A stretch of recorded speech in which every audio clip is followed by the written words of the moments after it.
What is up, my friends? We are back for the late night agenda on Sunday after the Reds beat Burnley by a 1-0. A penalty right at the death from Mohamed Salah means that we are perfect in this season's Premier League. 4 games played, 4 games won, sitting pretty on top of the league. And the good news, we haven't even hit our stride yet. So tonight we're going to talk about the game. We're going to have a little look ahead to Atletico Madrid. We'll discuss the Michael Olise links. We'll talk about Mark Gay. We'll talk about everything else that you guys would like to. And as a bit of a bonus, just a reminder, the Anfield Agenda podcast is actually going to be out tonight at 11 p.m. for everybody. Actually, it won't even be 11 p.m. It'll be 10:45. We managed to squeeze in a little episode just in between the end of the Burnley game and when we're on here tonight. So we're going to have an episode out tonight, and then there'll be another episode coming up on Thursday. So do make sure that you check us out on Spotify or, of course, here on YouTube. Just search the Anfield Agenda podcast. Right. Tonight's episode was myself, Connor and Chris, and we got stuck into today's game. We talked about Salah, we talked about Wirtz, a little bit about the transfer window as well, and of course, lots more to look ahead to. Right, my friends, how are we? So we know the result of the Manchester derby as well. It was Manchester City 3, Manchester United 0, making sure that Manchester United are staying where they should be, in 14th place in the Premier League table, which is nuts for the amount of money that they spent. But you know, is it a system thing there for Amram, or is he just not good enough? I'm not really sure as of yet, but I know I'm enjoying seeing them faltering down around the bottom part of the table. It is weird, though. If you look into the relegation zone of the Premier League right now, it makes for scary reading, particularly if you're an Aston Villa fan, right down there where they don't want to be. So I wanted to have a little talk about that tonight as well. Who are genuine contenders to go down this season? Yes, it's only 4 days in, or 4 games in, but it's already proven to be a strange one. Aston Villa can't find a way to put the ball in the net. Will Harvey Elliott make a big impact there? Tyler Morton and Leon, they're currently 1-0 up, which he's had a great start to his career over there. So yes, loads to get through. Wanted to speak a little bit about 2 players. I want to speak about Nico Williams, and I want to talk about Michael Olise. The reason why I want to tie them both in together is that reports in Spain from GUEHI, so again, take it with a pinch of salt, they're saying that Bayern Munich are now eyeing a move for Athletic Bilbao winger Nico Williams next summer.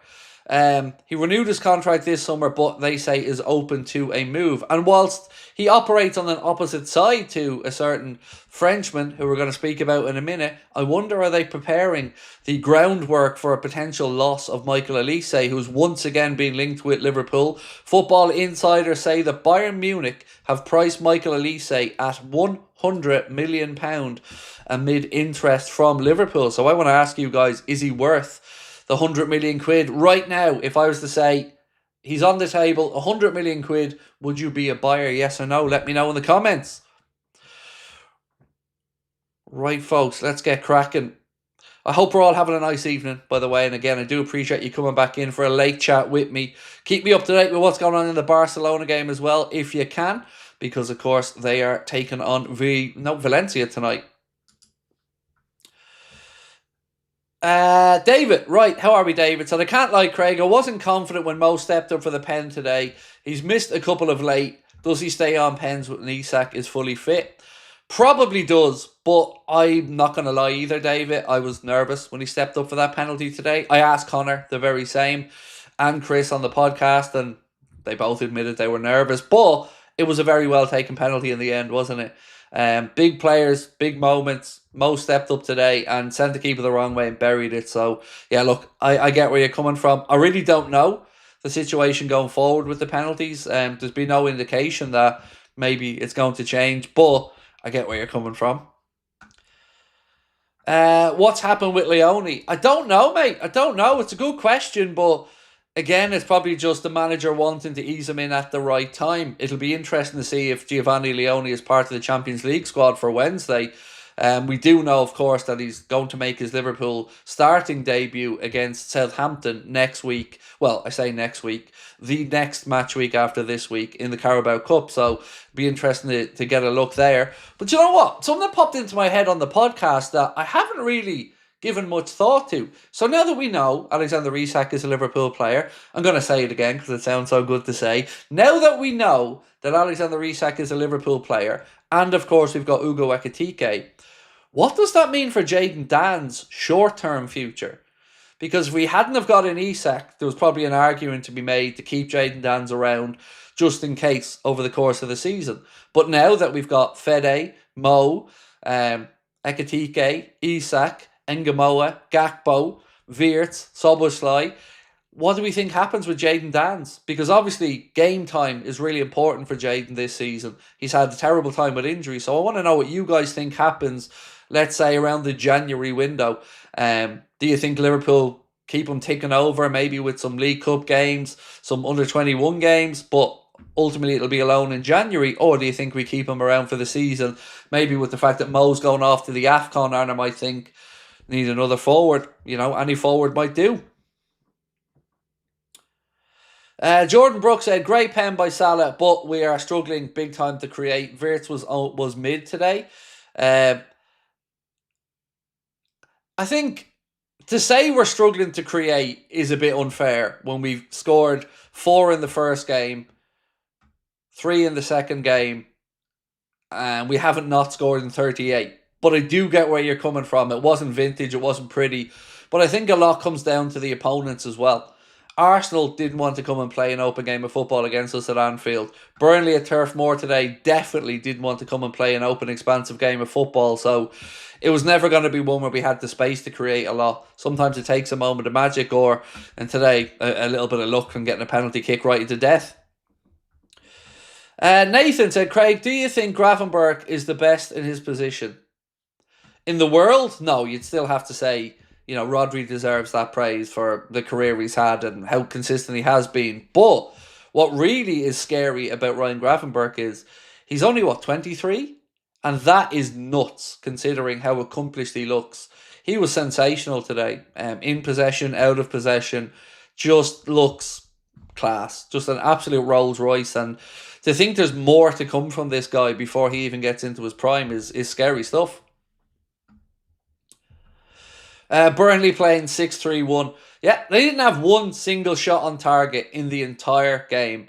That really speaks to the lack of a threat in attack that they were. They defended today, and look, they packed the box, as Arne said, made it difficult for Liverpool to get shots away, had 11 men in there, and it was frustrating. And I'd be a liar if I said I'm not very, very relieved that we got away with the win there, because with Arsenal winning yesterday, put a little bit of pressure back on our shoulders, and you don't want to give anyone a sniff. To be perfect after 4 games and having not played particularly well, I'll take that, because, when we do click, it's going to be worrying times for others.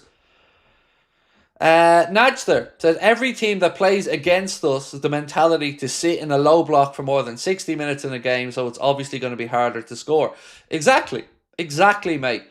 And in these games, the Burnleys or games like that, you want to try and get that early breakthrough, don't you? To try and force the issue a little bit and open it up. But one thing that we also have to say is, come hell or high water, we're finding a way. And I think we've got 5 goals after the 80th minute already. So, yeah, we're finding a way. And when you look back and you tally the points at the end of the season, you look to days like today where in previous seasons maybe we wouldn't have found a way.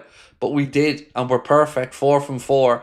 And we can't forget about that as well. It's much nicer having these conversations with you guys, debating the issues, being perfect, 4 from 4. I'm going to keep saying 4 from 4 because I'm very pleasantly surprised. To look at the start of the season we had, Bournemouth, always a difficult game, but you'd expect to win it. Newcastle away, never easy. Arsenal at home, never easy. And then today at Turf Moor after an international break. Very happy Liverpool fan right now. 4 from 4. Mahmood said, is it certain we lose Ibu? Showed big improvement. Look, it's football, and you can never say anything is certain. It's looking more likely that he goes, but you're right about the improvement. Last 2 games, that's been the Ibrahim Konate that we've known over the years. Himself and Virgil, Mahmood, didn't have a lot to deal with today, but aerially, they dealt with everything that was thrown at them. And look, Konate looked assured. So, like you, I do hope maybe that something happens and he stays, but if I was a betting man, I'd probably put that money on him going, to be honest. Sharkovic said, I'm putting my head on the block here. Rio will take Gakpo's place by the end of the season. We touched on that tonight on the podcast, and what I tried to get across, and I don't know how well I did it, was for me there was a big difference in the intensity when Rio came on. Now, whether this is youthful exuberance or maybe Gakpo being a little bit more tactically aware or measured, I just know I felt more excited when Rio was on the ball today. He always wanted to run at people, make something happen. And I'm not saying Cody was one-dimensional, because he did mix it up a bit. He did go around the outside on a few occasions to take Walker on and had a little bit of joy there.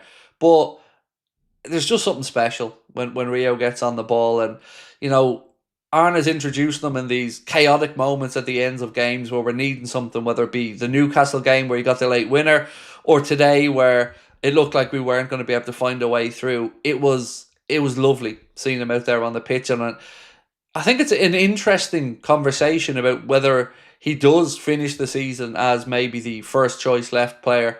Because Cody Gakpo signed a new deal, always chips in with a fair amount of goals. But there is a big difference in the way the two of them operate. And I'm intrigued to see which one comes to the fore over the season.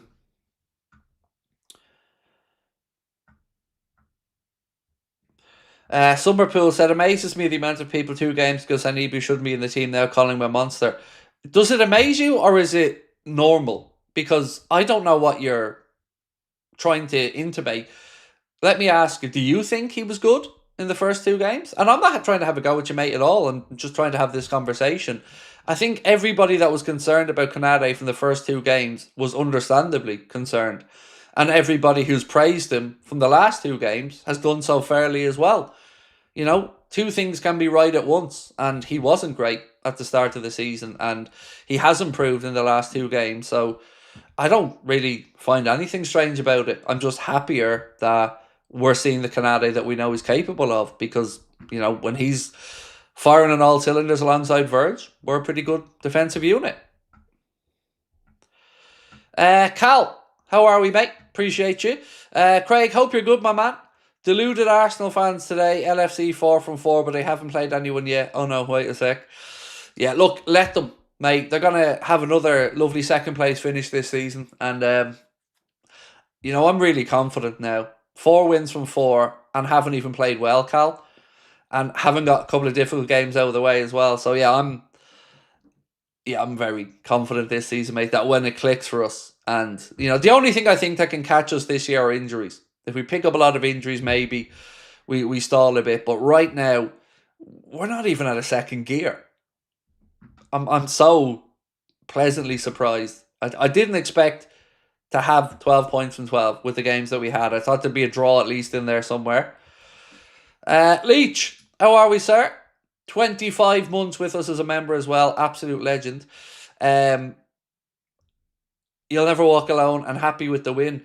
I would throw another word in there, Leach. I would say relieved, dude. Relieved with the win, because it didn't look like it was coming. And I don't know where he got those 5 minutes of injury time from. There should have been 7 or 8 minimum, in my humble opinion. But yeah, relieved, man, is the word for me. Sonder said, Gakpo as our number 1 option. Scary times. Yeah, so how do we feel about that? Because, look, I don't want to be disrespectful to Cody, because, you know, when you look back on it, he always chips in with his fair amount of goals and assists, but he's just not as exciting as a Lucho or as a Rio Ngamoa. Now, not necessarily a bad thing, because I'd say Cody is very tactically adept. What I don't like, actually, is I don't like him on corners. I don't see why you wouldn't put a 6-foot-plus player in the 18-yard box from set pieces. So, yeah, I'm not happy having him on some corners. That, I would say, time to change up, because I want my 6-foot-plus players in the penalty area. So, that one I would have concerns about. The real Johnny Sins asked me to go through the Mark Gay story. I haven't got to it yet, but I'm happy to talk about it now for you, mate. So, TBR Football reckon that Chelsea are back in the frame to try to bring Mark Gay back to the club next year. Now, of course, Mark Gay came through a Cobham, and I think Chelsea still have a sell-on clause on his contract, if I'm not mistaken. But have we got something to worry about there or not, I guess is the question. And we were, again, talking about this tonight on the podcast. I don't think we do have anything to be concerned about. Now, I don't have inside information that I'm holding back or anything, but I just get the feeling that Gay's given Liverpool his word. Liverpool have given Mark Gay their word. And I'd be really, really surprised if we have anybody coming and pinching from under our nose. Now, I'd be even more surprised if it's a Premier League team, of course, because theoretically, they're not allowed to talk to him. None of us are, even in January, whereas the likes of a Bayern Munich, a Real Madrid, or anybody else would. So, yeah, I just get the feeling that words have been exchanged and promises have been made on both sides, and Gay ends up at Liverpool. Whether it's January at the end of the season, I'm not sure. Stargirl said, Dad's out catching up with his old friends. Love that, love that.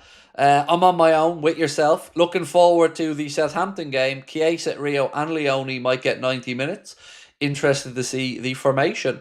Yeah, and throw in Leone as well there, Stargirl. I'm really looking forward to seeing Trey Leone get some more time on the pitch. So, yeah, lots to look forward to. As we've mentioned, we've got Atletico Madrid on Wednesday, the Merseyside derby against Everton on Saturday. I hate the 12:30 kickoff, but it is what it is. And then we've got the League Cup game. So yeah, games are coming thick and fast, and hopefully we can just keep picking up those wins.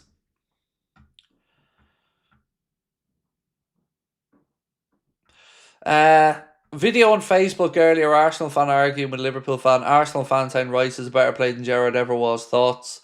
Idiot is my thoughts. Whoever said that is an idiot. And I don't know them. I don't want to know them, if that's their footballing opinions. Steven Gerrard was the complete midfielder.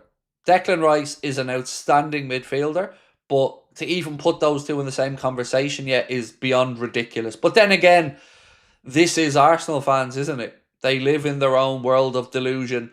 They can't even accept at this point that Salah has now just about gone past Henry for goals and what he achieved on the pitch. So, yeah, look, Arsenal fans are in a deluded world of their own a lot of the time.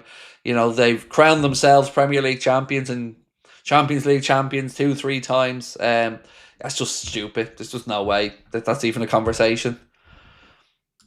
David, always lovely to see you back in, my friend. Appreciate you. And I made sure not to miss your super chat today, sir. I know I've missed a couple lately.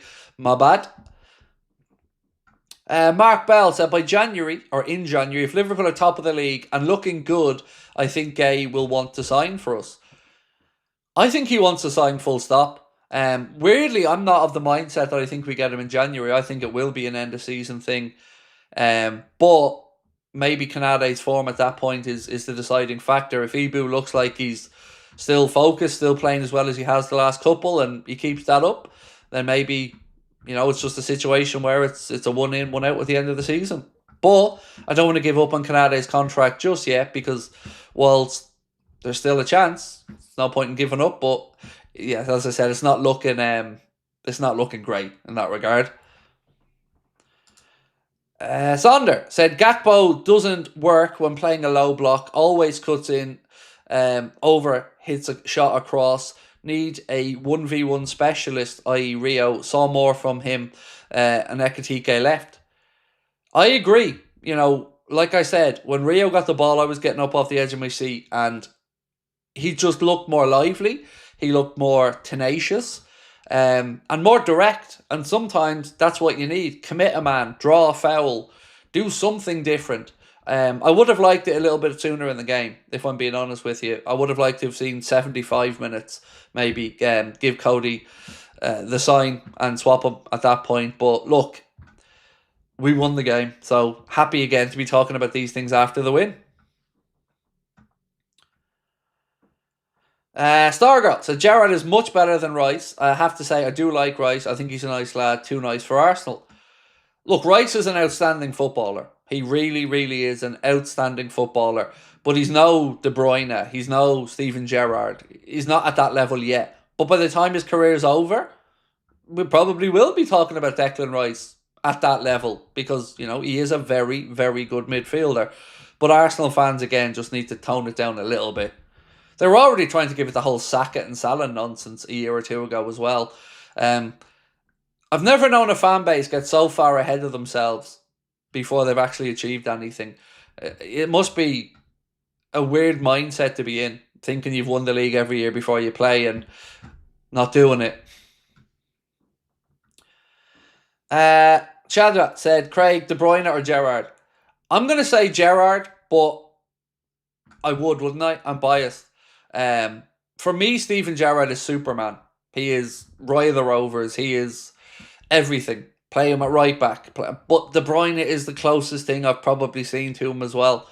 Kevin De Bruyne at his peak, unplayable. Him and Gerrard, they could just do things with a football that others wouldn't even see. And it was an honour to see the two of them grace a football pitch. That's the fairest I can be about it. I have the height of respect for Kevin De Bruyne as a footballer. I hated some of the performances he was able to put in a Manchester City shirt. But again, Steven Gerrard is just a special superhuman to me.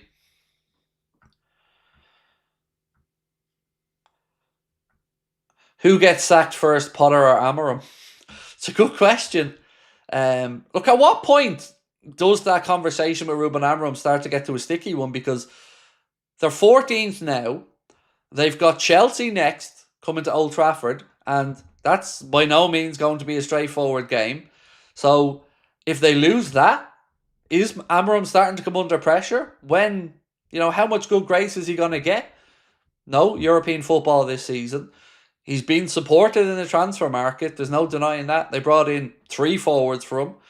They brought in a new goalkeeper for him. He's really stubborn about this system, and the results just aren't there. So at some point, yeah, the pressure's going to have to come on. But also, I guess the other side of it is you're going to have to stick with some manager at one point, because chopping and changing them every couple of months or every 9 months, you're not going to get any consistency with that either. So it's a difficult one. If I was a United fan, I wouldn't be optimistic, because I'm not seeing an identity. And that's what I keep coming back to. We could talk about Mikel Arteta. You can see an identity. A very rigid team, very good at set pieces, with a good game plan. You talk about Arna. You can see the way he's trying to get us to play. Guardiola has an identity. I don't know what Amorim's identity is in that United team, or what they're supposed to be going out there to do. They still look like a team that are waiting for moments rather than good coached patterns of play. RBHE said they can't afford to sack Amorim unless they sack Doris and a couple more of the tea ladies. Yeah.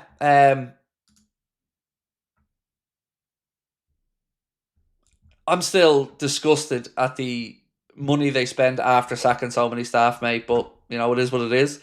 Richie. Craig, is our form a sign of champions or papering over some cracks?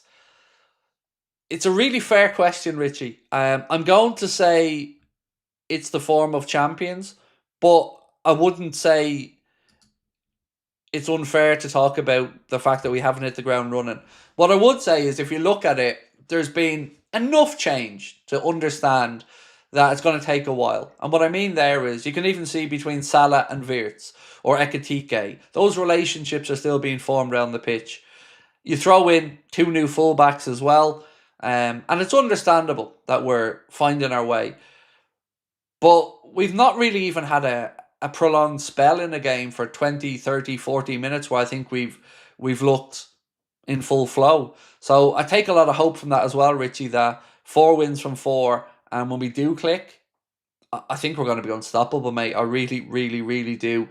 This is probably the most confident I've been that we will see Liverpool win a Premier League. Now, again, there's a long season ahead, and I'm not saying it's won already, but I wasn't this confident last year, even at this point. Right now, with the signings we've made, with the pedigree of the players, I think we had the best transfer window. I think it's going to take something special to stop us. Dramil said, I hate teams playing defensively, also known as haram ball. I guess there's 2 ways to look at it, right? If you're Scott Parker, you're setting your team up today, what do? Do you go and try and have a go and maybe get beaten 3-4 and dent confidence, or do you dig in, try to grind out something, and even if you lose the game like they did, maybe try to take a moral victory out of it? It's a tough one, but it's also a sign of respect, I guess, to us that they know if they did try to have a go, they'd be ripped to shreds, so that could have been 3-4 or 5-0.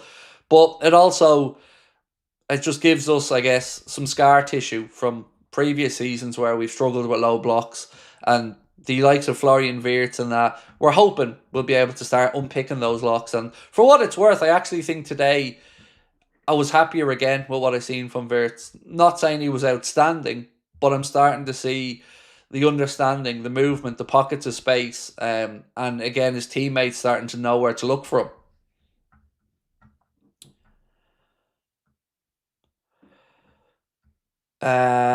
A Barker, 87, said, I don't think this team will click until next season. Well, you know what I was thinking about earlier on? Just the age profile. Like, we got into a conversation about Michael OLISE and the potential of him coming in 2 years, let's say. And then I was thinking through the team. In 2 years' time, you've got Rio be 19, Leone will be 20, Trey Leone will be in and around 20. You'll have, at that point, a 25-year-old OLISE if he came in, a 27-year-old Isak, a 24, 25-year-old Ekitike. The age profile of the team is really set up to be perfect over the next few years. We've got a nice balance of players that will be mid to late 20s and at that point as well. It's exciting. Really, I can, for the first time in a very long time as a Liverpool fan, I can look to years of good competitive seasons ahead and not maybe, one-offs, which it's been the real test. If we can go back to back, wow. And I think we will at this point. I really, really feel confident that it's going to take one hell of a run from someone to stop us. Do I get over to many games? No, not as many as I used to before the channel. It's been about 2.5 years since I've been over to one. I'm going over to the United game in October. But this is my job now as well, so the game always has to be covered. So, but I'm really looking forward to that game in October. It's been a bucket list game of mine for a long time. And to be able to go over and see Liverpool play Manchester United, I'm buzzing for it. David said, it's important that we beat Everton next week with Arsenal and City playing each other. Yep, and Chelsea playing Manchester United as well, mate. So there is a chance for some teams that we would think, like Chelsea, would be maybe in and around by the end of the season. We have to go and beat Everton next weekend. But here's a question for you. So Arna said today that we could have seen 10-15 minutes from Isak today and maybe 10-15 minutes midweek. Would you have preferred that, or are you happy that maybe we see 45 now from Isak midweek? Because I think it's the right call. Obviously, in hindsight, we won the game, so I would say that. But I think at Anfield, coming off the bench, the reception he's going to get under the lights and the Champions League night, I feel like it's going to be really special. And I'm very optimistic for a big win on Wednesday. For some reason, I don't know why, I'm never overly confident we play Atletico Madrid, but I think we're catching them at the right time.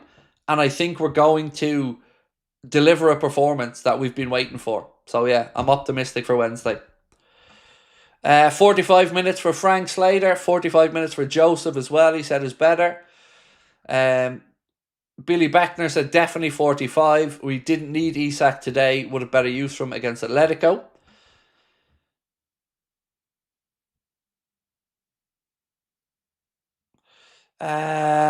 People who speak of Chelsea for the title, I never fear them.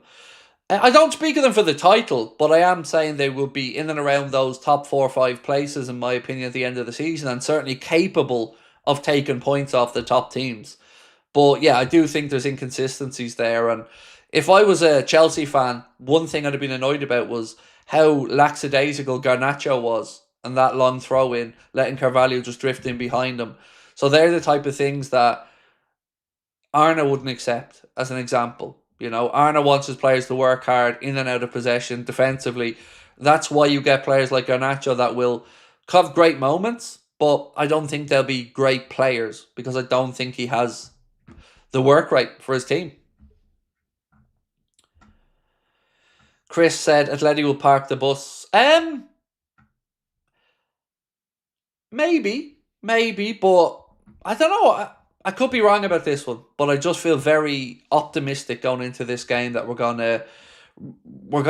think we're gonna do them. I really do. I wouldn't be surprised if we beat them 3-0 on Wednesday, and you know this could come back to haunt me, but I'm really confident.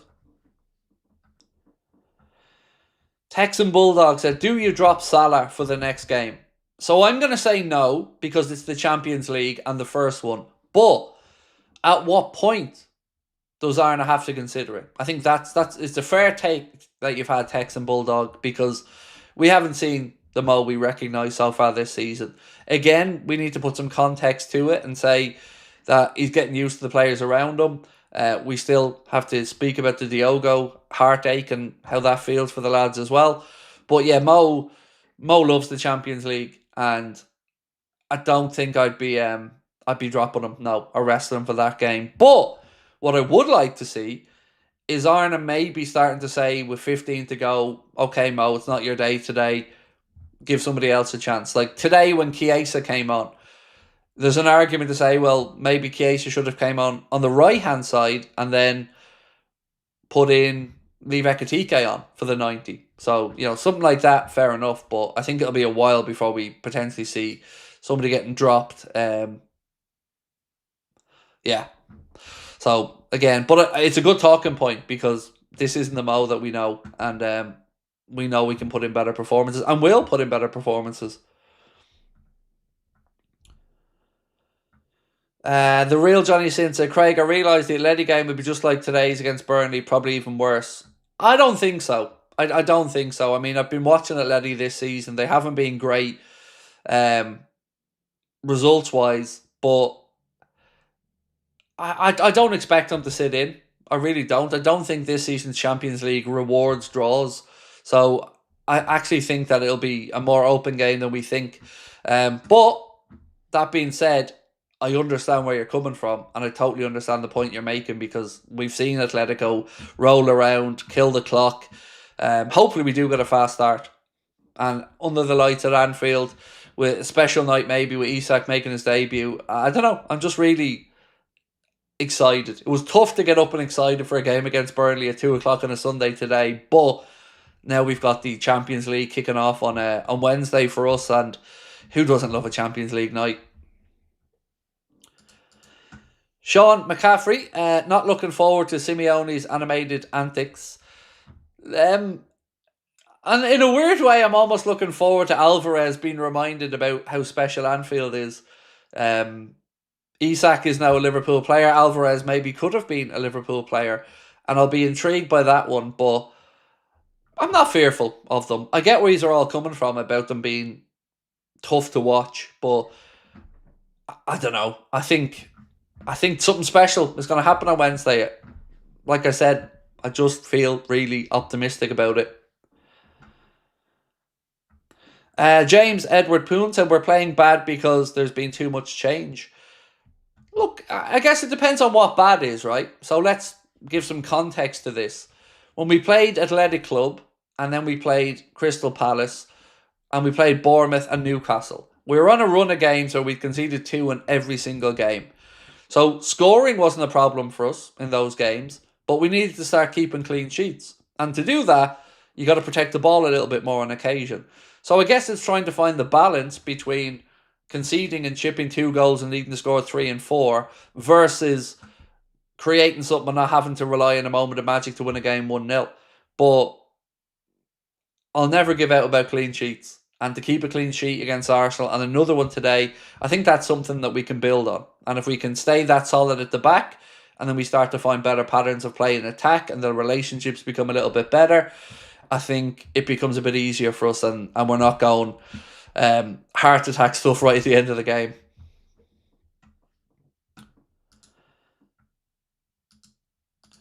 Are you going to put a picture of you watching United? I don't know what that means. Yeah, I don't know what you mean by that, of me watching United. I didn't really even watch their game today, in all honesty. I had it on in the background, but I was doing out some notes for the podcast because we managed to squeeze in an episode. And on that, it will be out at about 10:45 for everybody tonight. Because it's a match day, we thought we'd just throw it straight out there. So after this stream, if you're still looking for something to tide you over or to keep you entertained, the latest episode of the podcast will be out, and it's myself, Connor, and Chris talking about today's game, Elise, Mark A, and everything you would expect us to discuss. Tyler Morton red card, said Nathan. Do you know what I checked in on earlier on? They were 1-0 up when I had checked in on them, but yeah, Tyler Morton red card. Well, look, he's a midfielder, central midfielder, so maybe he's just been a little bit too eager to please there. Itachi said, happy end today. We need to get better. Isak is needed in our attack. We should try Ekitike left wing as well. He was the best up front today. 4 wins now. Up the Reds. Yep. I wonder at what point Oarna will think he's able to do 90. Because certainly didn't look like he was flagging today or overly tired. But Arna, again, took him off around the 75-minute mark there or thereabouts. So, yeah, it'd be interesting to see when he actually gets the full 90. Oh, when I go to Anfield. Oh, yeah, I'm sure I will. Have a photo or two taken. I'll be with Brian and Brian's brother and Brian's brother's missus as well. So yeah, I'm sure there'll be a few photos taken. I'll probably even try to record a little match reaction or something before I leave the stadium. Yeah, sorry, I didn't cop what you meant there at first. My apologies.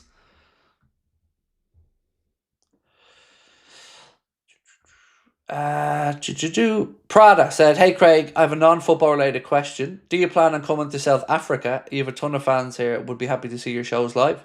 I'd love to. Yeah, like this last live show that we're doing is going to be my last stage show that we do in Liverpool. That'll be my last one. But I'd love to get over to South Africa for a meetup.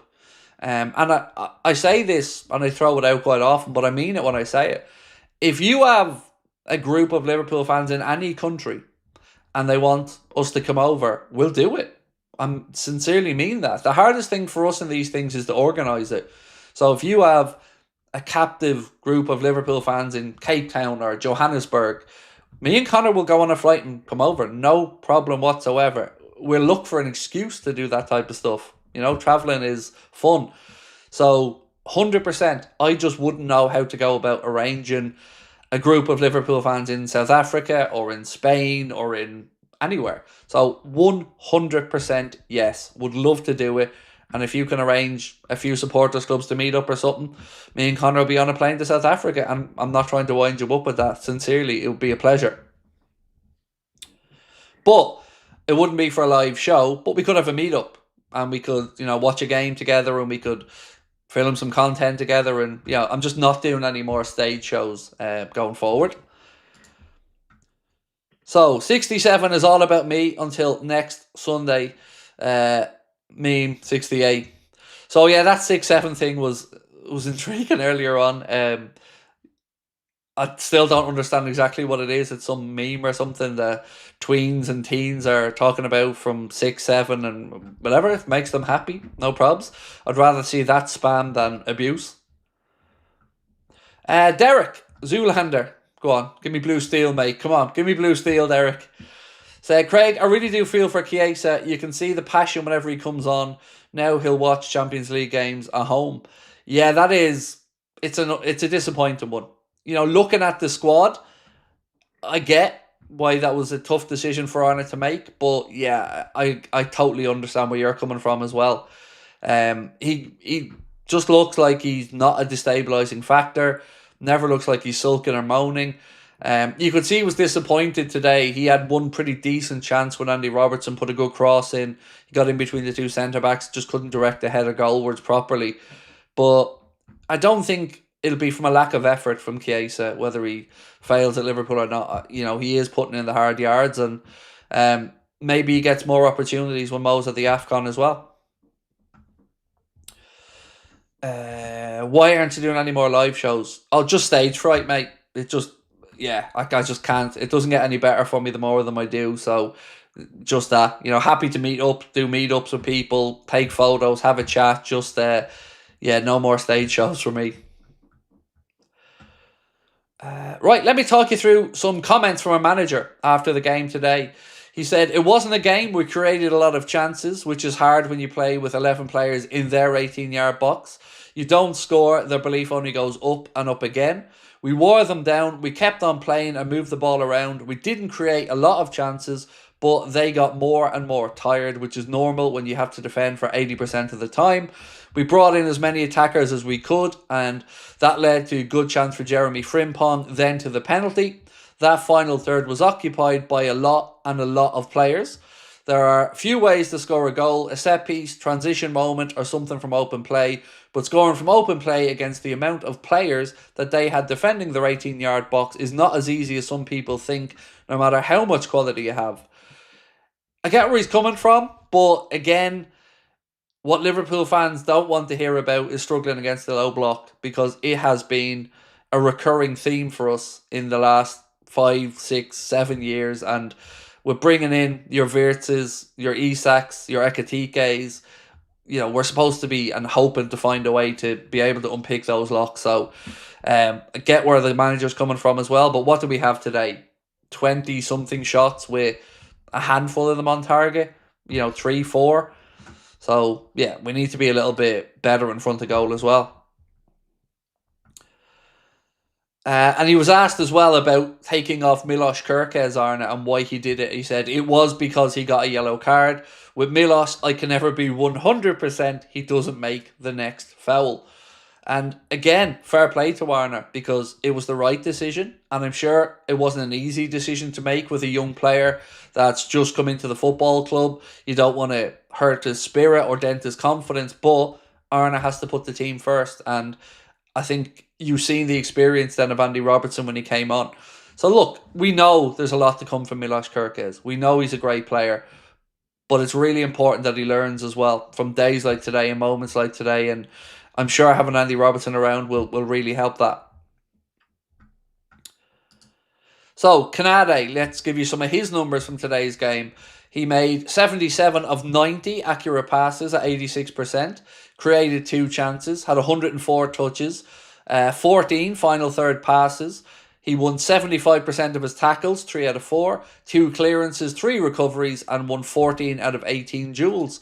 And I think both of our centre-backs today didn't have a lot to deal with, but anything they did, particularly aerially, they're just dominant, both of them. And again, they looked very assured today. Ryan Gravenberch, let's give you some of his numbers, because I thought he was sensational. He was voted your Anfield Agenda man of the match, and I can't argue about it one bit. His numbers today: accurate passes, 91%, having 84 of 92. Chances created, 4, 108 touches, 50% successful dribbles with 3 out of 6. Final third passes, 12. Accurate long balls, 2 out of 2 with 100%. 3 recoveries and 7 out of 12 duels won. But what really impressed me yet again was his press resistance and the ability to let the ball run across the front of his body and get away from his man. It's glorious. And it's one of those things, he's going to do it, but he still does it.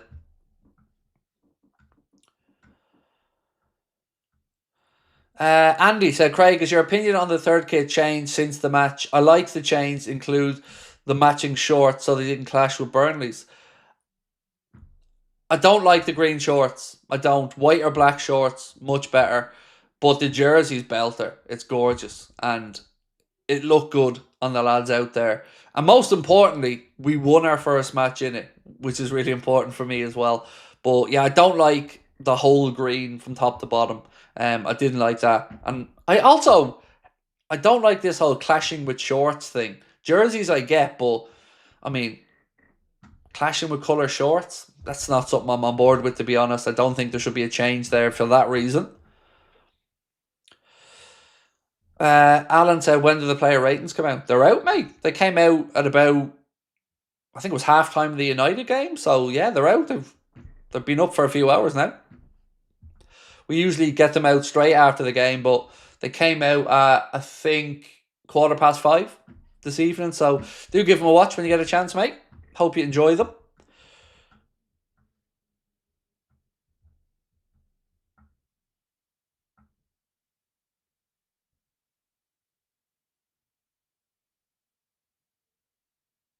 I don't understand why say should have, would have, it's should have, would have.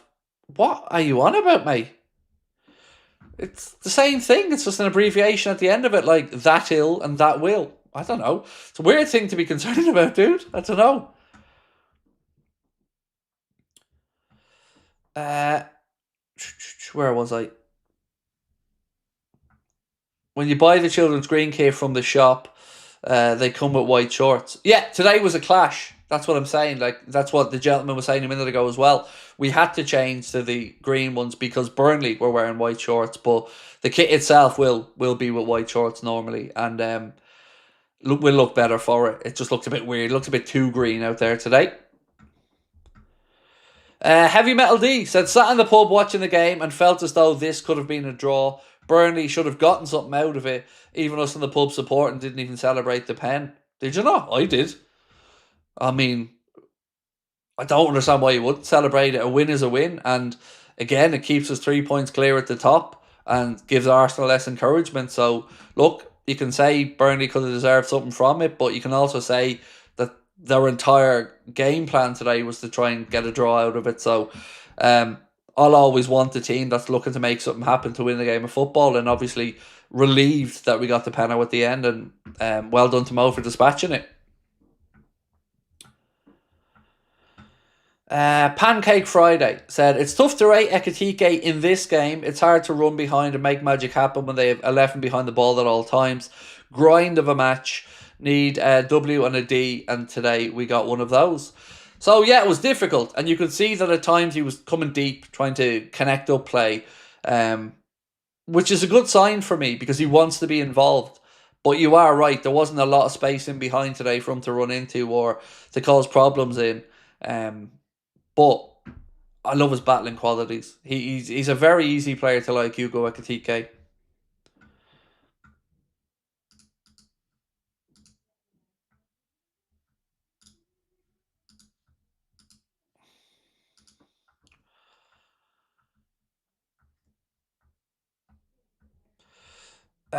Do you think one of the promoted sides can stay up this season? I think Leeds probably have the best shout, but the best chance of one of them staying up is probably somebody like West Ham just having an absolute shit season. Let me have a look at the table right now, actually, really quickly, and have a look down through. Right, so in the relegation zone right now are Aston Villa, Wolves, West Ham. I don't think we'll be talking about Villa being in the relegation zone at the end of the season, but for Wolves to be the only side in the Premier League without a point, that's not great for them. So I'd be worried if I was a Wolves fan. Villa will find their way and they'll eventually start grinding out some wins. West Ham, they're going to need to change something dramatically because they look all over the shop. On top of that, Burnley, they'll be going down. I'd be fairly certain of that. Leeds, I think Leeds might stay up. Sunderland have given themselves a great chance. 7 points already from a possible 12. So, yeah, I do think we'll see a promoted side stay up this season, which is good. It's a bit monotonous when they go up and down and up and down. You know, you want to see a couple of them establish themselves.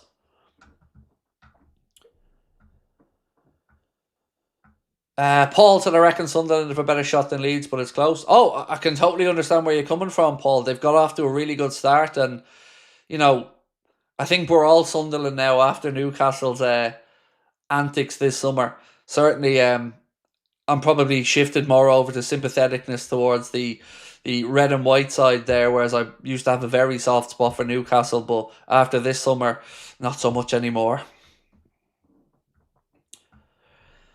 Paul McCluskey said Aston Villa haven't even scored a goal yet. I know, it's mad. It is mad. Like, they are probably the biggest surprise package for how poor they've been this season. Because we know they've got a really good coach in Unai Emery. It is mad to think that with the players that they have, and I know they've lost quite a few as well over the last few seasons, but How have they not put the ball in the net in 4 games? It's nuts. But I do think Elliott will make a difference there. Be interesting to see if Sancho can settle in and be a difference maker for them. But yeah, it's certainly not going to be a season where they're going to be challenging for Champions League football by the looks of it.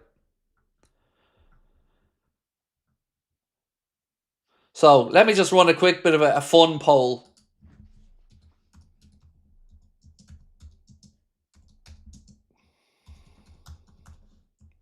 Right, 1 second.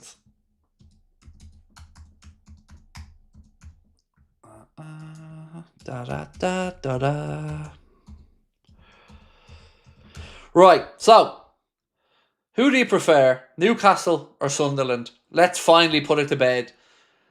I dare say, if I asked this question 6 months ago, we might get a different answer. But right now, I'm expecting this to be a landslide. Mark said, to keep you up to date, Barcelona 4, Valencia 0, Lopez twice, Rafinha twice. Nice. Thank you for that, Mark. Christina said, I think Leeds will have a new manager by Christmas as this one doesn't do well in the Premier League. It was a big call, wasn't it, Christina, to keep him in the job. I felt they should have sacked him in the summer, which I know would have been really harsh considering he got them promoted. But like you said, he's not exactly renowned for his ability in the Premier League. And like you, I think he'll be gone by the end of the season as well.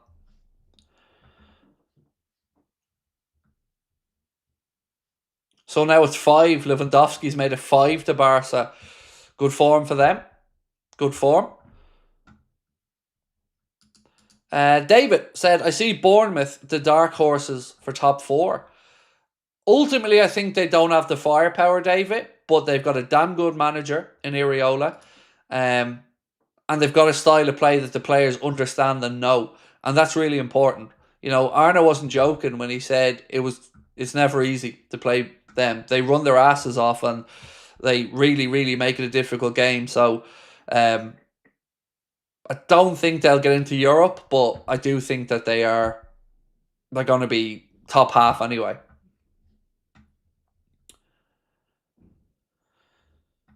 Misty said, before this transfer window, I really like Newcastle and always have, but the whole Isak stuff has made me sour on them a lot. Misty, I'm the very same, mate. I always answered, if Liverpool didn't exist, people say, who would you support? I always said Newcastle. But I don't resonate with that type of behaviour that was so vitriolic. And look, I get the disappointment from them. I really, really do. And I understand their frustration with Isak. But they've just brought in a player who did the same thing. And it was how personal some of it got towards Liverpool and us that really wound me up. And look, you don't want to tar an entire fan base with one brush. But like I said, they're still celebrating up there, selling like the Swedish rat burger and stuff like that. It all feels so petty, like just a vindictive or sad ex-partner.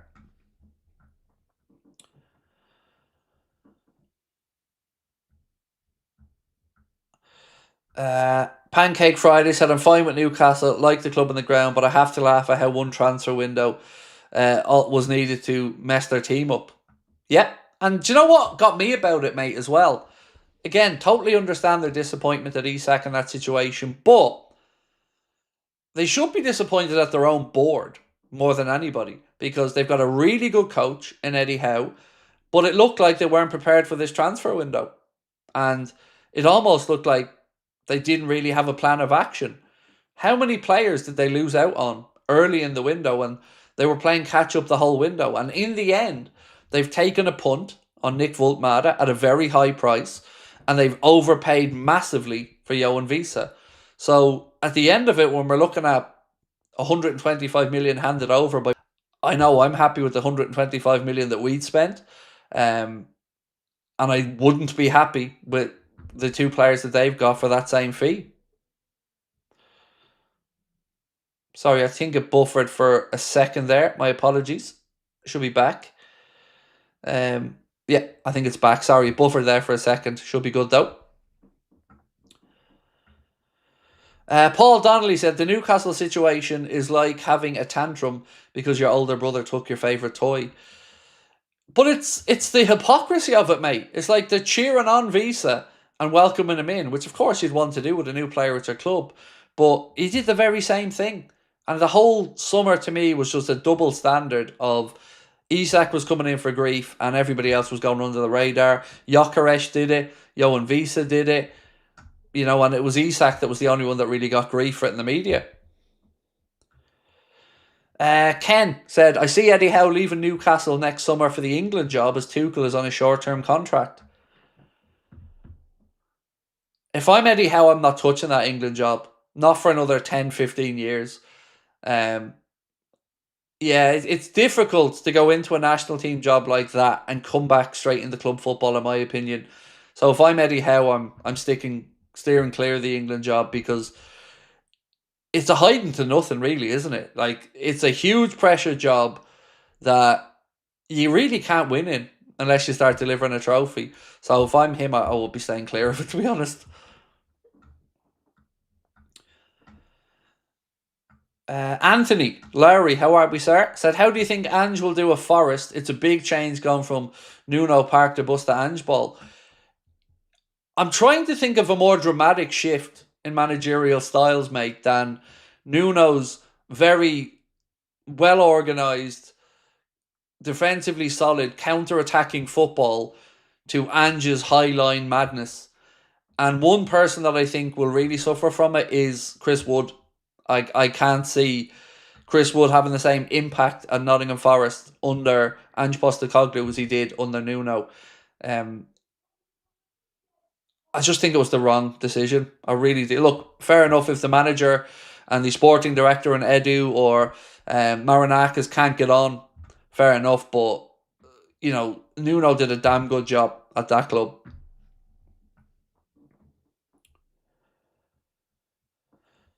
Andy Partridge said, the difference with us and Newcastle is they bought a player who engineered a move for 30 million more than they wanted. We spent about what we wanted and 25 million less than their price. Yep. You're right. Like, whatever way you dress it up, who knows what Nick Vultmatter will do with Newcastle. It's unfair to make a decision either way. But they overpaid for both of their strikers. Now look, for what it's worth, I actually think we overpaid for Isak. Not because we didn't get the best deal we could have gotten. I just think it was a market where the prices were inflated for strikers because there was a severe lack of them. And I've always said I think Isak's probably a 90 to 100 million pound player. But, like I said as well, I'd far rather the money we spent than the money they spent. Vultmatter and Visa for 125 million versus Isak. I'm a happy camper here at Liverpool. And I think we got the better end of that bargain. Nigel said, Craig, I think Eddie Howe would make a good future Liverpool manager. What do you think? Don't mind Eddie Howe, but Tyndall can fuck off. Eddie Howe's a good footballing man and he's a great coach and a lot of time from. But yeah, Tyndall, nah, I wouldn't be having him on the sidelines at Anfield. Nah, do me head in. Nasir, how are we? Nasir Ahmed said, Craig, do you think we beat Madrid on Wednesday? Simeone parking the bus. I might be setting myself up, mate, for a huge fall here. But I am incredibly confident going into this game. Incredibly confident. More so than I've ever been playing Atletico Madrid. I'm expecting us to beat them by 3. Which sounds nuts, and I don't really have anything to justify that because it's not like we've been playing outstanding football either. I just think it'll come together. I think with the whole Isak emotion of the night, Champions League back again, under the lights at Anfield, a nice opponent to kick us off, a great start to the season in the league, perfect 4 from 4. I don't know. I'm really, really optimistic for it. Did you see the rumours that Visa has an ACL? It's not an ACL, but I did see the rumours. He is out for, I think, 4 to 5 weeks. But the reports anyway say it isn't an ACL, but he did have a bad injury that was feared to be worse. Billy Beckner said, Howe wouldn't win us trophies. I don't know if that's controversial or not, but I just don't see him as the guy like Slot. I guess it's tough because we've never seen him in a position really where the expectation to win trophies were there. But he has delivered a huge trophy to Newcastle after 70 years. And, you know, there was huge pressure on that. So I give Eddie Howe tremendous credit for that. Deserving winners of that cup. But I do get your point as well. Um, with, let's say, the squad we have, would we be able to not play like underdogs, not play on the counter? Would he be able to go out there and control games? Would he be able to knit together the likes of Wirtz and Ekatike, Salah, Isak? Well, we don't know for now, do we? Because he doesn't have that level of quality at Newcastle, although does have a good squad. Right, so we asked you, who do you prefer, Newcastle or Sunderland? Do keep voting on it. We'll leave it running longer. Stargirl said, I hope Salah, Verge and Robbo end their career with us and join the coaching staff. I think they could be future managers, especially Salah. Well, it's really interesting. We haven't really had much of a conversation about Andy Robertson's long-term future. So his contract, like Canade's, is up at the end of the season. But it's mad the difference in the mindset of us fans with it, isn't it?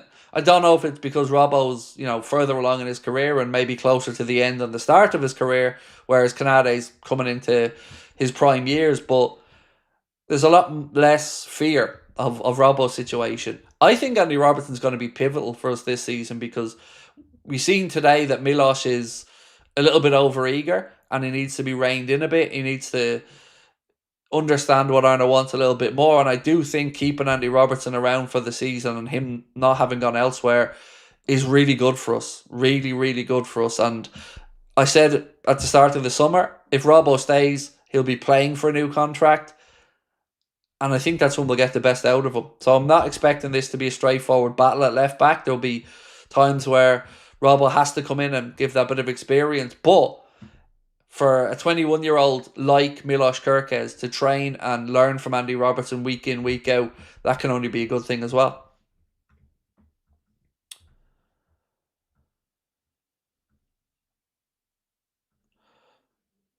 Barca have 3 players on a brace. Nice. 6-0 to them against Valencia. Wow. Thank God. Imagine if Georgie was still at Valencia and they were getting beaten 6-0. We'd be getting told from Arsenal fans and everybody else that Mamadou's really shy. Tony said, if Robbo does go, I hope he goes to Celtic.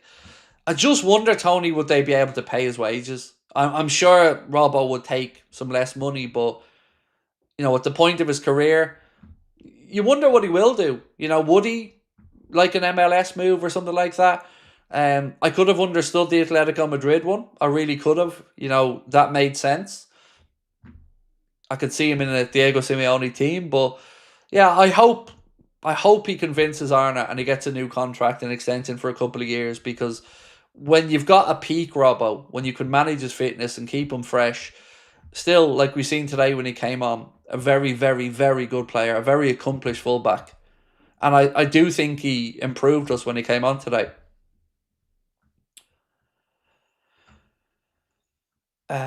Cecilia Bambolina said, I love Robbo. He served us so well over the years. To him, I would hold no grudge if he left on a free at the end of the season. 100% agree. Because it would be done in the right way as well. Cecilia Bambolina, it would be done in the right way. There would be no open flirting with other clubs or any of that shit. It would be, done professionally and the right way. But it will be interesting to see as the season goes on if the conversation comes up in the media or in Liverpool fan circles around his long-term future. Barcelona play Newcastle on Thursday. Wouldn't be Thursday. It would be Wednesday or Tuesday, wouldn't it? Actually, it wouldn't be Tuesday now if they're playing Sunday night. Surely Barcelona game, the Champions League, that'd have to be the Wednesday. Let me check and see when exactly it is. But yeah, it's not great omens, is it, for where we go?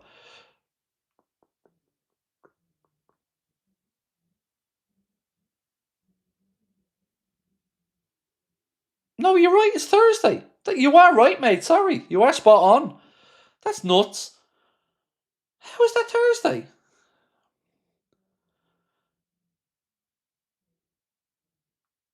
Are they just doing this because it's the first week of the Champions League? Actually, now that you say that, didn't they do this last season as well? The Europa League starts a week later or something, didn't they? If my memory's right, I think we did something last year like that as well. Um, that's crazy. Champions League on a Thursday. Oh, don't know how I feel about that. Um, but it'll be an interesting game and one I'll certainly be paying attention to. I'll be working that night, but I'll probably have the game on in the background because we're recording the podcast at 8 and then I'll probably do my stream at 9. But yeah, that's going to be an interesting one because you don't get much bigger for Newcastle than Barcelona coming. Look, they beat PSG up there before as well. So, if Newcastle get it right, they can give anybody a game. That's crazy. Genuinely, yeah. Thursday, that's mad. So when does the Europa League start then? Where are we at? Thursday. So does the Europa League start the following week then? Ah, okay. I see what they've done. Right, so the following week then they've got the Europa League Wednesday, Thursdays. So yeah, they've just swapped it up for the first week of each. That makes sense. But I still don't like Champions League games on a Thursday. Priya Rose said we need someone to fight with Cody for that wing spot lacking pace. Well, hopefully Rio becomes that guy as the season goes on. And I think somebody mentioned at the start of the stream, do we still expect Cody to be the starting left winger by the end of the season, or will Rio have managed to dislodge him at that point?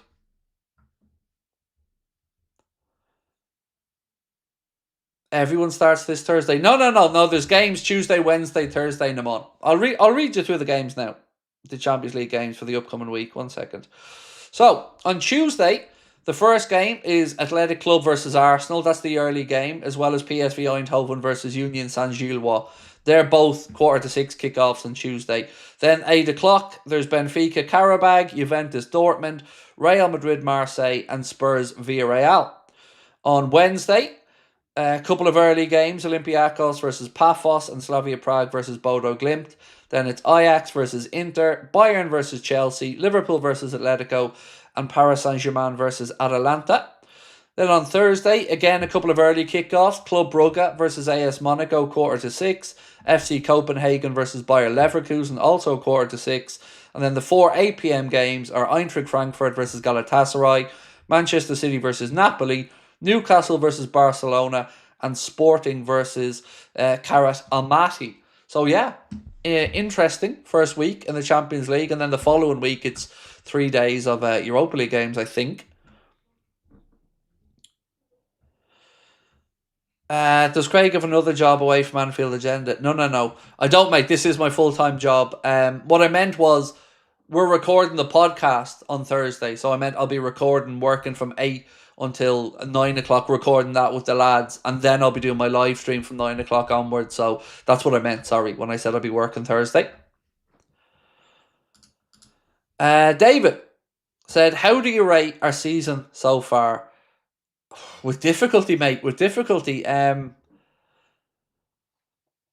Obviously can't be anything but happy with the points tally because it's perfect, but haven't seen a good performance really yet.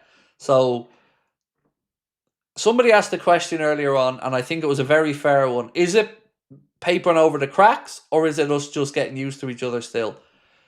And I definitely feel it's us getting used to each other. That's why I keep saying that I'm so confident about Atletico Madrid. I feel like somebody soon is getting a whooping. Just an absolute destruction. And I have a sneaky feeling it could be Wednesday, but somebody's going to get one soon. Liverpool are going to put it all together in a game and absolutely just rip somebody apart in the next month. And I just have a sneaky feel that might be on Wednesday. But how would I rate the season so far?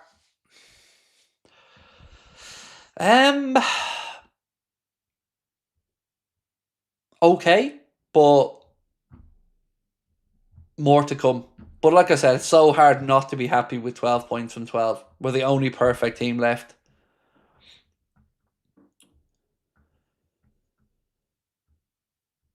Andy said it's going to be so exciting when it actually clicks. I don't think we're too far away. Honestly, when we click and they're all fit and they're all in tune with each other, I don't know who's going to be able to live with us. It's going to take something special to stop us this season when it gets into gear. When do you think Isak will debut? Wednesday. The manager said there'll be 45 minutes on Wednesday or Saturday, but I think it'll be Wednesday. He will have gotten a full week then of training back from the international camp. So, yeah, I definitely think at Anfield, under the lights, coming off the bench, we'll see Isak on Wednesday. And will he get his first goal? Fingers crossed. Namon said back-to-back clean sheets also. Yep. And like I said, we went 4 games, mate, conceding 2 in a row. 2 against Atletico Club, 2 against Palace, 2 against Bournemouth, 2 against Newcastle. So I'm not going to turn my nose up at a couple of clean sheets as well. And very welcome, especially the one against Arsenal.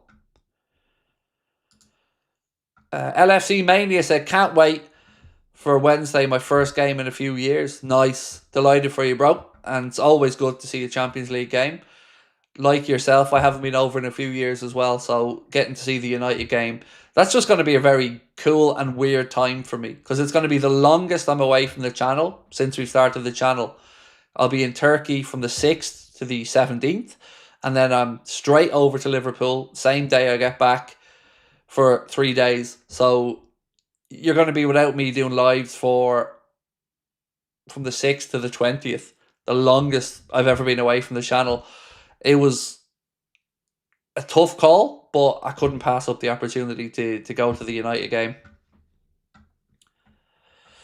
Max said, people are overreacting about our performances. We played a good Bournemouth, an angry Newcastle, a Stoke, 11 men behind the ball in Burnley. I don't think they're overreacting, Max. I think it's just fair to say we haven't clicked yet. You've made valid points, Max, and you're right.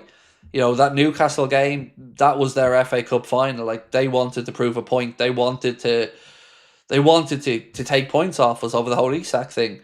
Bournemouth is always a difficult game. Arne said that himself. Arsenal, look, that speaks for itself. And today was tough, but I don't think people are overreacting for it. It's just we've left it late in a few of them. Thank you, my friend. I don't want to mispronounce, so apologies on that one. But thank you so much for your support. Appreciate you. I don't even know how to go about Suzuka Aizen. Apologies for my obvious horrendous pronunciation, but thank you for your support. Really appreciate you. Right, are we up to... Let's get this up to 1,000 votes. If you can, do vote. Who do you prefer right now? Newcastle or Sunderland? If you asked me 4 months ago, I'd have said Newcastle. You asked me today, I'm very firmly in the Mackham camp there.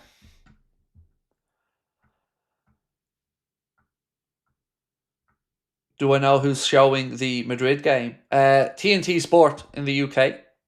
I think. I don't think it's on Amazon Prime, right? I think it's on TNT Sport. Peter said, do you think Slot plays favourites with Gakpo, won't take him off and give Rio a chance even though Gakpo's playing poor? So, I wouldn't say he plays favourites with Gakpo, but I do think he plays favourites because I think all managers do. So Salah would be the obvious one where people would say, you know, should he be getting taken off with 15 to go this season so far? And I think you could make an argument for that. With Rio, it's difficult to make a judgment there because he's a young kid and this is his first real season in the first team, and Arne has a duty of care to make sure he manages that progression correctly. Also, agree with you that it would have been nice to see a few more minutes for Rio today, and when it was clear it wasn't going to be Cody's day. So get your point on that one, but I don't think it's favourites more as trust and has a bigger body of work with Cody Gakpo that he's used to. Kieran said Spurs versus Villarreal is the Amazon one. Thank you, Kieran. Appreciate that, mate. Crosswell's Mercantile said, is it just me or did Salah look emotional after that penalty? I'm sure he was relieved. Look, he would have felt pressure. He'd missed a few. Stepped up. End of the game. He knows if he missed that penalty, a big deal would have been made out of it. So maybe it was just a release. You know, they've all been through a lot with the Diogo situation and the summer that they had. So I think probably just relief and a release at the same time. What a pass from Rio to Frimpong, said Andy. Yep. Look, Rio just got you up off the edge of your seat, doesn't he? Every time he gets the ball, a couple of step overs, looking to do something. I think with Rio as well, it's going to be important to know what to do and when to do it with the ball. So obviously his instincts is going to be to get down, have a run at people and take them on. But Connor made a good point in the podcast today where he said Arna needs to go through the decision-making process with Rio as well, when to release the ball, when to take a shot on, when to take his man on. But that will come. That will come with experience and game time.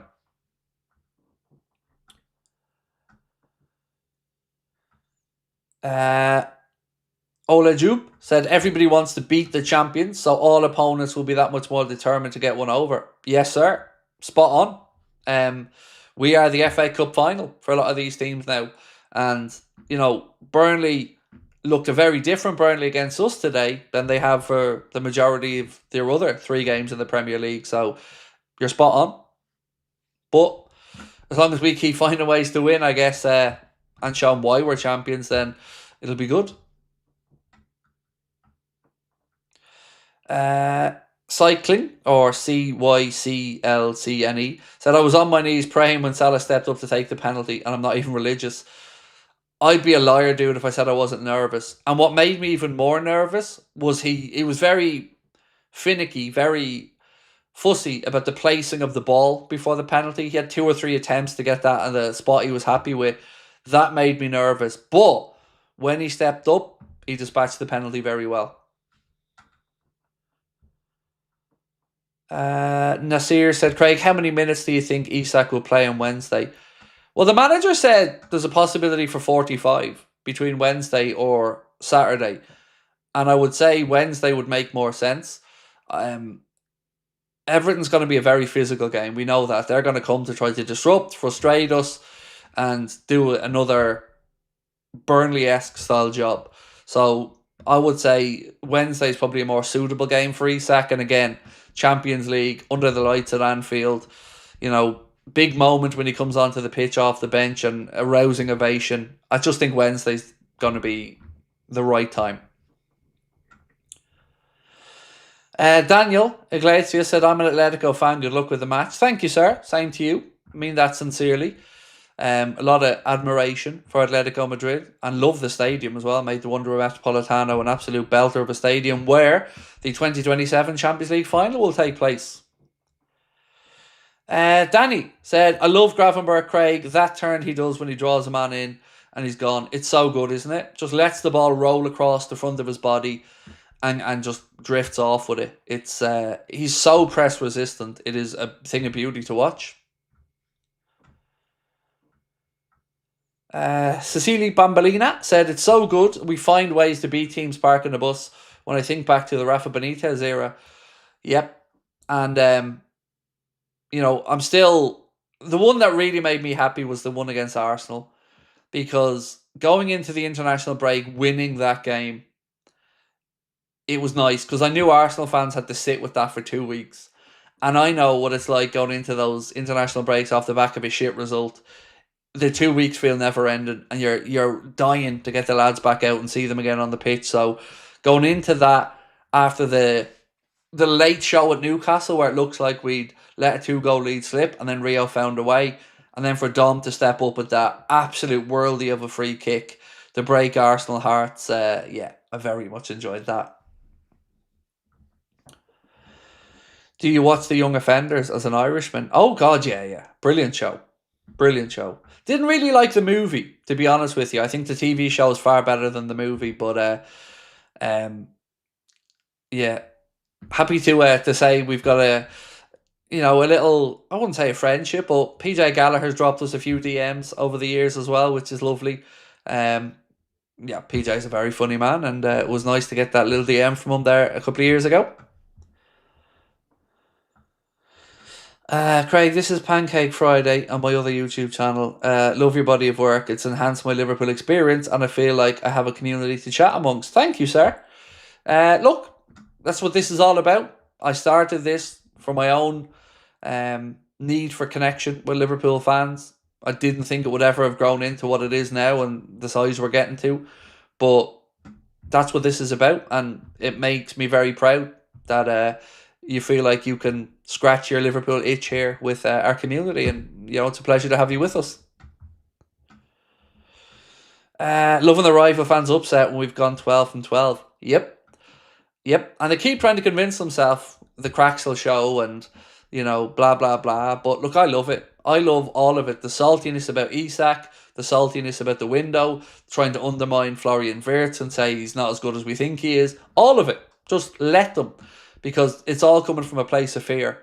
And they're right to be fearful of us. They should be.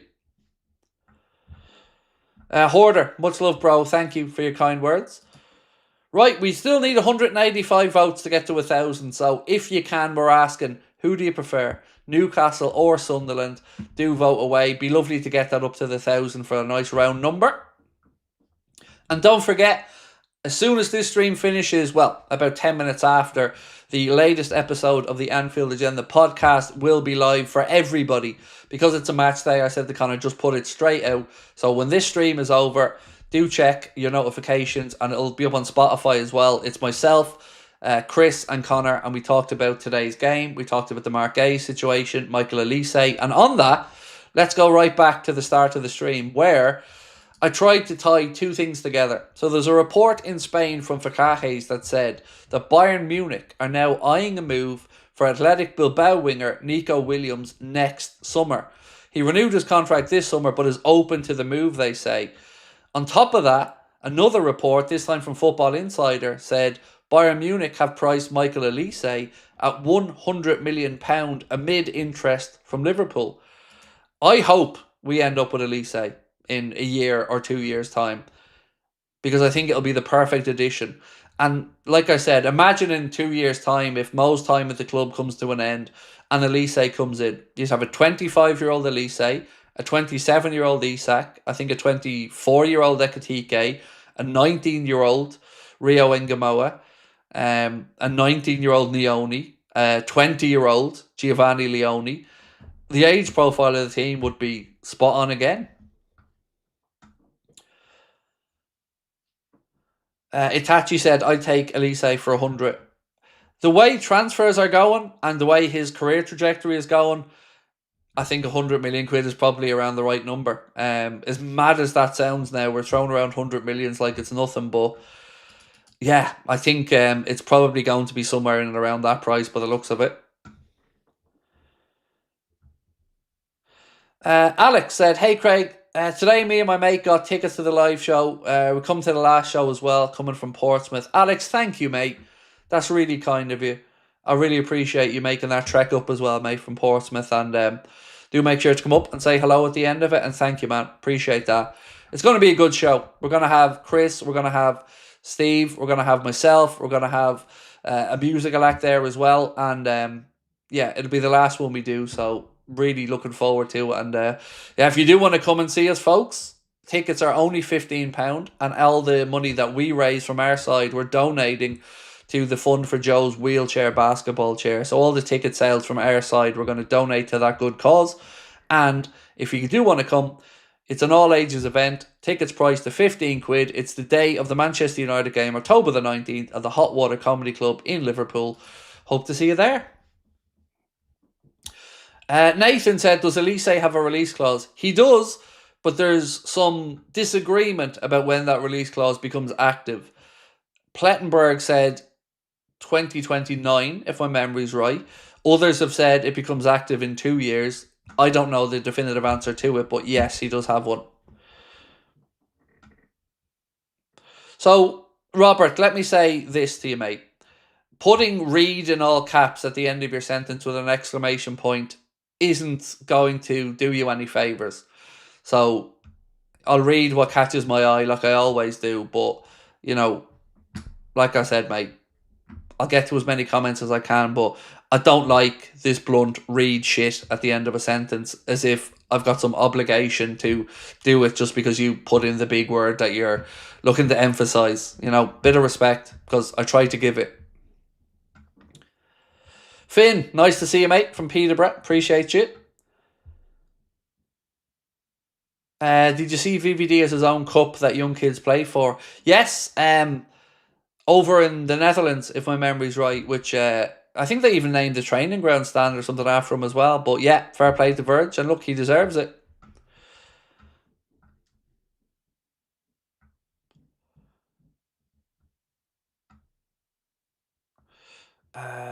Am I the only one who thinks Liverpool struggle at half-12 kickoff? No, I just hate that kickoff time, dude. I just don't think it makes for good games of football. And look, you don't want a Merseyside derby at 12:30 on a Saturday morning. Like, it's, yeah, I hate it. I do. You know, on more of these 8 p.m. games on a Saturday, though, I like that we see a few of them this season. I think they should become a regular fixture. 8 p.m. on a Saturday. Why shouldn't there be prime time football on Saturday night? Like, come on, it's brilliant. Far better than a 12:30. Robert, thank you, mate. Appreciate you saying you didn't mean anything by it. I always try to get to as many comments as I can, Robert. Honestly, I do. But appreciate your understanding, sir. Thank you. Any derby on an early kickoff's ridiculous. Agreed, Paul. Yeah, agreed. Make it 5:30 or put it on the Saturday 8. So what are we saying, though? Are we a fan of this 8 p.m. Saturday kickoff slot? We've got one coming up in a few weeks, and I like it because, you know, Saturday evening, I'm boring. I don't go out, don't go to the pub, don't do much. So the idea of a Premier League game on a Saturday night is one I can absolutely get behind. Right, we're nearly there. We're up to 906 votes now. We're asking, who do you prefer, Newcastle or Sunderland? It's closed in a little bit as the vote's gone on, but if you can help us get to 1,000, we'd appreciate that.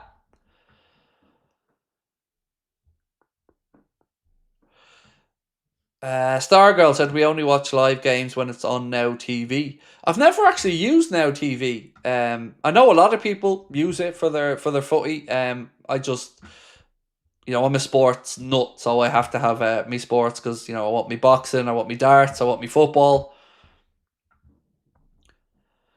5:30 on a Saturday night would be sensational. Have no clue why it's 12:30. So I'm sure it's a couple of things. One, it would be TNT Sport getting the pick for that time slot. Maybe there's a policing thing as well. I don't know, but I just think it's a shit time for a derby. 12:30 on a Saturday. Just would much rather it have been the later slot.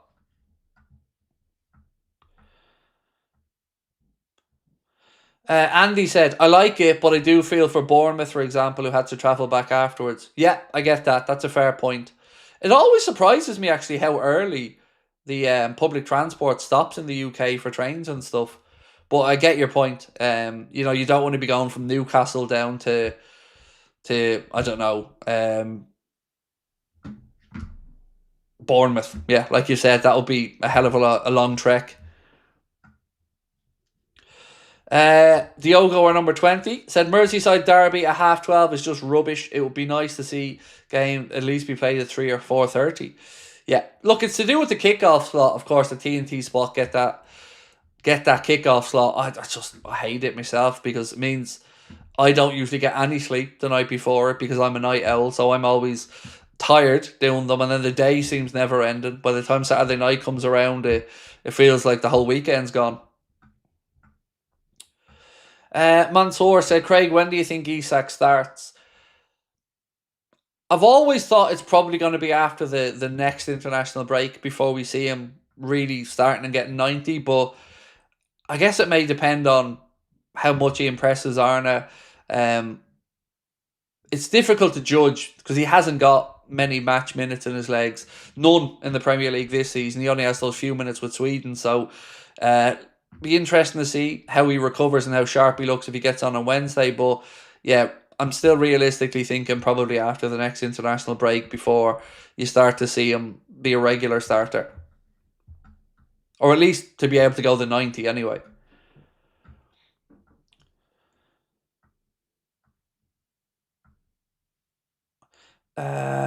Sebastian said, as per the Premier League rules, teams competing in the Champions League on a Wednesday night will never be selected for 12:30 slot.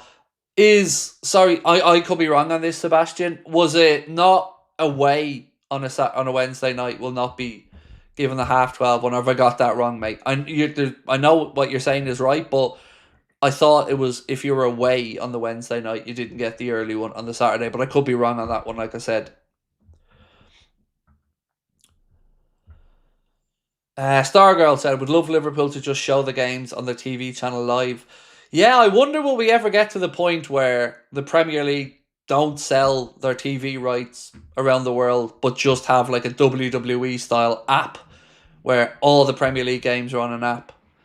I think it would make a lot of football fans happy and it make a lot of TV companies very angry, but honestly, it's probably the way the Premier League should go with it. Go onto a streaming platform where you can watch every game of every season. It's madness that there are still some games that you can't legally watch when your team is playing. Like, imagine being able to go back, like in the WWE app or their website, and watch all the Premier League games on demand whenever you want, all the live games, some behind the scenes footage. It would just be so cool. And we've often had a discussion about what the price point would be there. Like, what would you pay for every Premier League game in a season per month? You know, would you pay £30 a month? I would, in a heartbeat.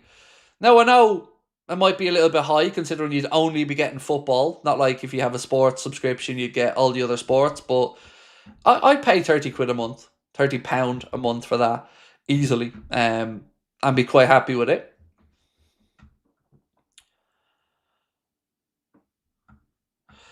Dan said, why do we assume Mo gets the 90 and Hugo and Alex have to share? I love Mo, but he's been struggling since March. I don't remember having a conversation tonight, Dan, where we've assumed Mo gets the 90. In fact, I think we've said he probably should be getting 70, 75 and been taken off at this point. Just Arna hasn't shown any indication yet that he's likely to start taking him off or resting him up.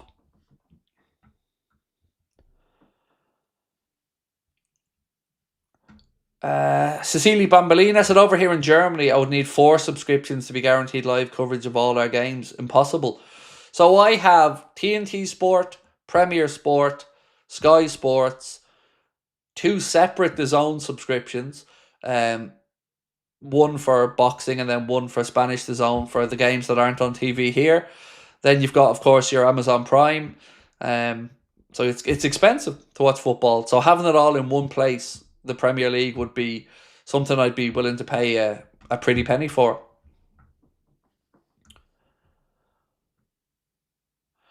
Sci-Fi said £30 a month for all Prem and Euro games. Now that's magic. Yeah, I think that's probably a stretch too far to get the Champions League games in there as well. But, you know, the Premier League selling all their own TV rights and all of us being able to see every Premier League game would be, yeah, that'll be pretty damn good, wouldn't it? Ken said, I pay $79.99 for Fubo in Canada for 3 months for all Premier League games, but DAZN do Champions League games, and that's another 90. That's expensive. It's expensive.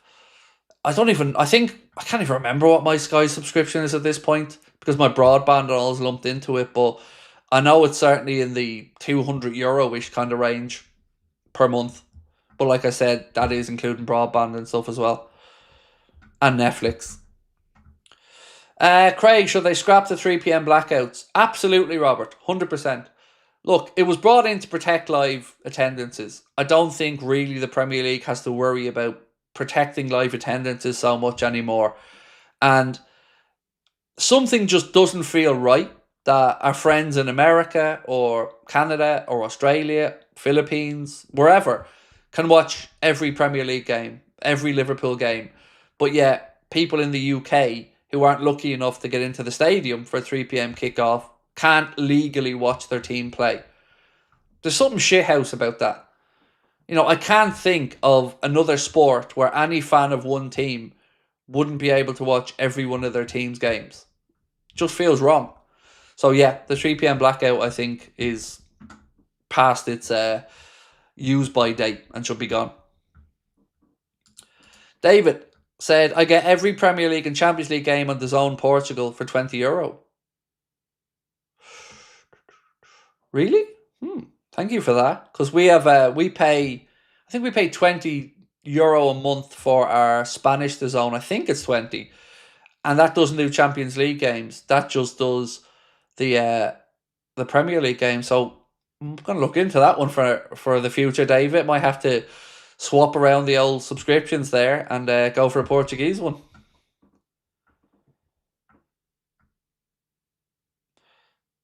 Hi, Craig. It's to protect attendances for lower leagues rather than Premier League teams. But it doesn't do that. Because, like, if you're a fan of, I don't know, let's say, Peterborough United. So you're a Peterborough United fan. You're not going to not go to watch your team at 3 if Liverpool's on a 3. I don't think it does affect the attendances of the lower league games personally. I think how those lower league games are sold maybe needs to be looked at. Price points as well on them. But I just don't like it. I just don't think in this day and age there should be a 3 p.m. blackout. Robert Reed said, did I watch Canelo Crawford last night? I didn't watch it last night. I did watch it in between the time we played and this stream though. And again, really, really impressive from Bud Crawford. And 3 times undisputed, 3 different weight categories. Just a special fighter. And again, fair play to Canelo as well for taking on the challenge, It's good to see the best of the eras fighting each other. That's what you want in any sport.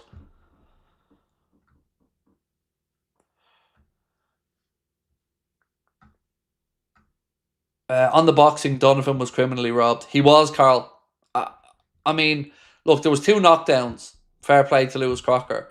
But other than that, I could maybe give him one more round at a push. Maybe even another split round. I had 8 rounds won in that fight for Paddy Donovan. And honestly, I don't know how he didn't win it. He should have won it by at least 2 points in my eyes. It was daylight robbery for me. Yeah, scoring shots are scoring shots, and rounds are scored individually for a reason. And I just do not understand how Paddy Donovan did not win that world title last night. I just don't. Nothing against Lewis Crocker. I just don't get it. I think it was again boxing judges making a show of the sport. Just not a good look. Dan said, Craig, thank you for making this space for us. Feel like a family. It's tough in the States to find fellow fans. Oh, look, it's my pleasure, Dan. And thank you for being in. Without yourself and others, mate, there is no community. So it's very much appreciated on my side as well.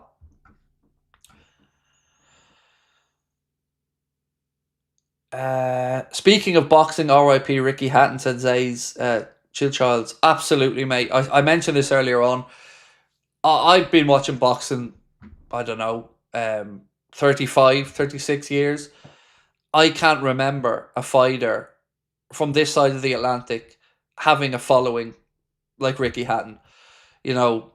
Doesn't matter where you're from. Irish people love him. English people love him. He was just a throwback, just a good, proper working class hero who lived his dreams, had some incredible nights, fought the best of his era in Costa Zoo, Floyd Mayweather, Manny Pacquiao. Just incredibly sad to hear that news today. And boxing has lost one of the good guys of the sport and a proper British hero, Mancunian hero.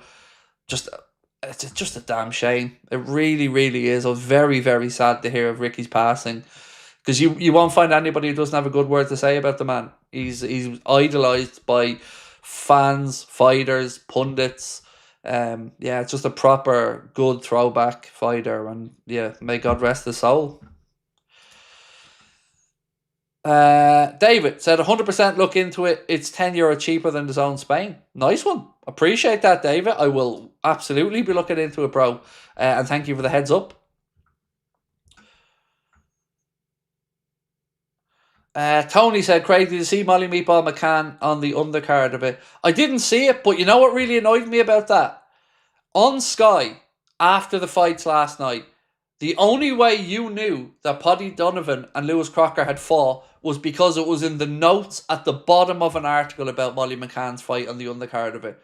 I thought that was disgusting of Sky. You know, that there was an article about Molly McCann winning a fight, fair enough.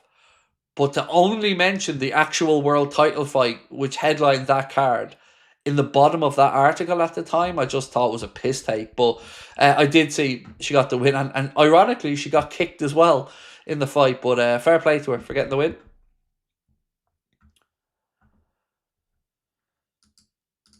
Right, we've got to 1,000 votes, and 71% of you guys backed the Sunderland side of this debate. Sci-Fi said, I loved Hatton and Calzaghe. It's sad to see loss. Very upset. R.I.P. Ricky. Yeah, Joe Calzaghe was one of, if not my favourite fighter of my lifetime. Always, look, me and my dad used to love watching Joe Calzaghe. Proper throwback fighter as well. And I don't think his career got the credit that it deserved, Joe.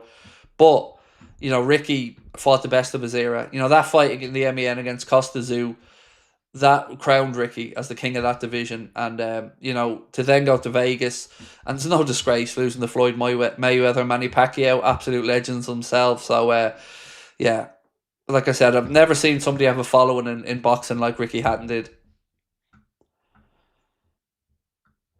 Robert said, do you see any of the newly promoted sides staying up at the end of the season?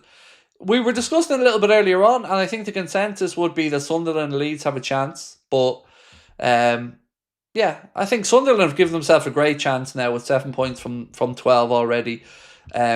Leeds will probably end up sacking Daniel Farke, in my opinion, but them two have a chance. Burnley, they look like they're doomed to go straight back down.